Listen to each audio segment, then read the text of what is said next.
On June 20th, 1987, after 10 years of intense research, the Turkish government announced to the world the discovery of Noah's Ark and the dedication of it and the surrounding area as a national park. In 1977, Ron Wyatt made his first trip to this area. It was during this first trip that Ron found numerous huge drogue-style anchor stones, all the same approximate size as the one here. These were all in a direct alignment with the boat-shaped object, evidencing their being cut loose or dropped as the ark entered the area of its final rest. These bear ancient iconographic inscriptions of the 8 survivors of the flood.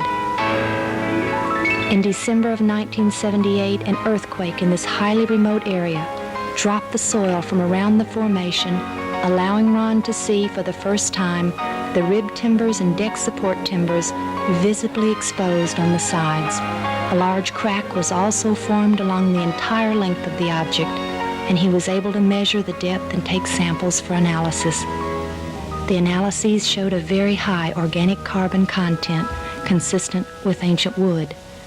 Later metal detection surveys and subsurface interface radar showed an incredible man-made structure encapsulated within the formation. Keels and keelsomes, bulkheads, decks, and even partitions between the cages became visible through these scientific devices. Do you believe Noah's Ark actually existed? Could the legend that sounds like a fairy tale really become proven fact? Well, the search has been going on since biblical times. And in a moment, you're going to meet some people who are positive they have found the Ark. Now, we know such claims have been made before. But a few months ago, these people came to 2020 with some new and intriguing scientific findings. We followed them to the mountains of eastern Turkey. And what you'll see is a bizarre adventure with a host of unlikely characters. Tom Jarrell's story takes many twists and turns. Consider, if the biblical story of creation is fact and not fable, then the theory of evolution is all wet. A confirmed discovery would be the greatest archaeological find of all times and provide for religious fundamentalists hard evidence of the Bible's absolute reliability. Thus, Noah's Ark has become the most controversial artifact ever recorded by man. That's the seductive beauty that brings them here, snow-capped Mount Ararat. The explorers looked for the Ark there since that's the highest point around here. And as the floodwaters receded, presumably that's where it would have landed. But the Bible describes the mountains of Ararat, mountains plural. Is it possible that the Ark came to rest on one of the smaller sister mountains to Ararat? Such a theory is abhorrent to the old-time fundamentalist, the true believers who are unbending in their faith, that the Bible was referring only to Ararat as the Ark site. Have you ever seen anything like this? Look at the grain in this thing. It almost looks like wood. But now there are fundamentalists who are contradicting that claim. They are the new believers.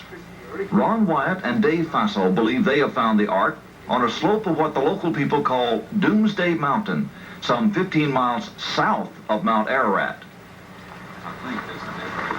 Their Ark fever is fueled by expeditions on foot, deep into the surrounding valleys.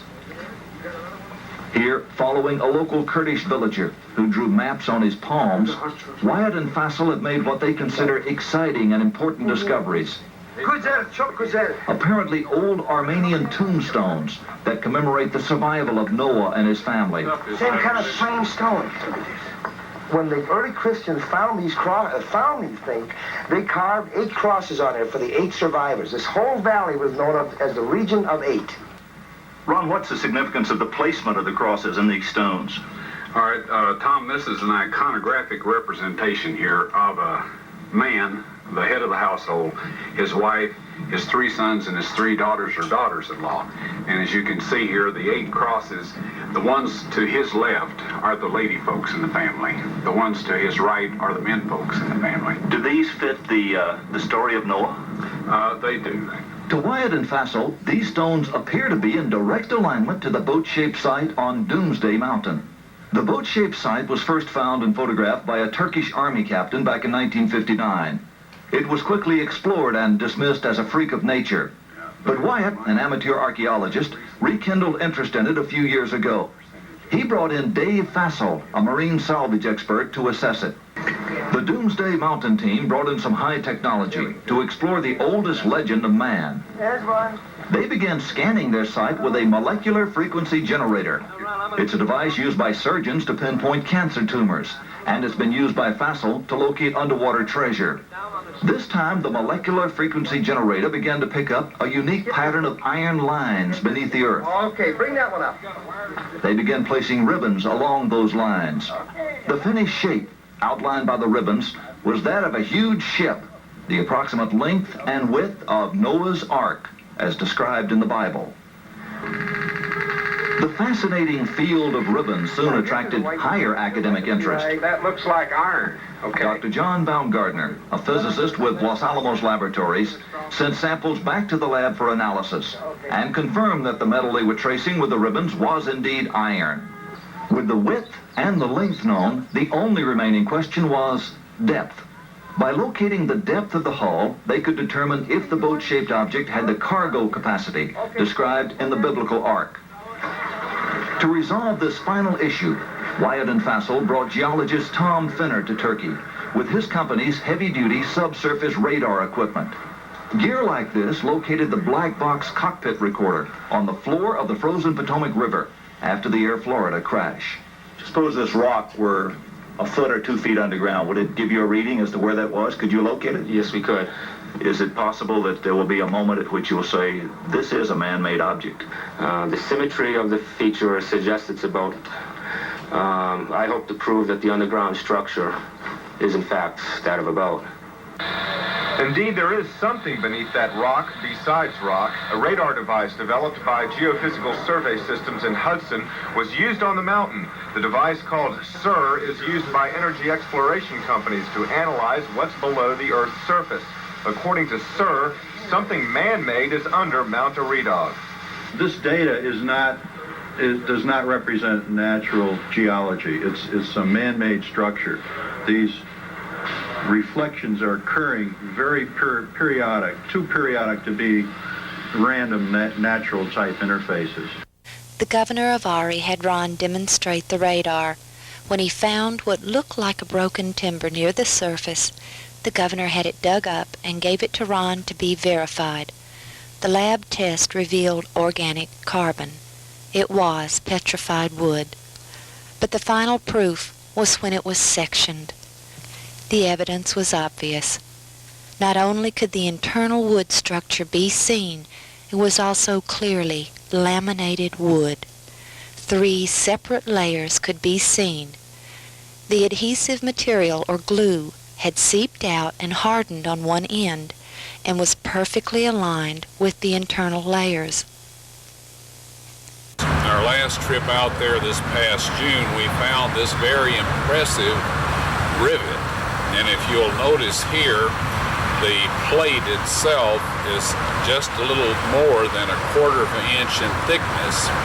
It's approximately 3.5 inches in diameter, the plate itself, and then the shaft of the rivet is roughly 1 inch to 1.25 inches in diameter.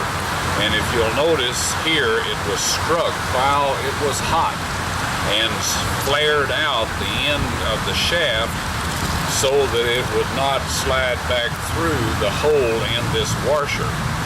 And this shows that their abilities to use metal was quite advanced, quite sophisticated, and folks, there are thousands of these rivets on this boat. In fact, at every joint where the wooden structures are held together, they're held together by large metal plates which are predominantly iron, and then these rivets. Good morning. I was just wondering how the size of the structure compared with the dimensions in the Bible. Okay, Moses was educated in Egypt. We're told that in the New Testament and also in the Old Testament. And the Royal Egyptian cubit, which he was familiar with and we believe used in the giving the dimensions of the ark, is 20.6 inches, and 300 of those is exactly 515 feet, and that is the length dimension of the boat. The boat has splayed some and this is to be expected in an aging boat. So the width is a little greater than that specified in the Bible, but you figure the degree of splaying and you come up with very close measurements, very similar to those in the Bible. The Turkish government has recently completed a beautiful visitor center just above the Ark so that visitors of every faith from all nations can visit and see the Ark for themselves.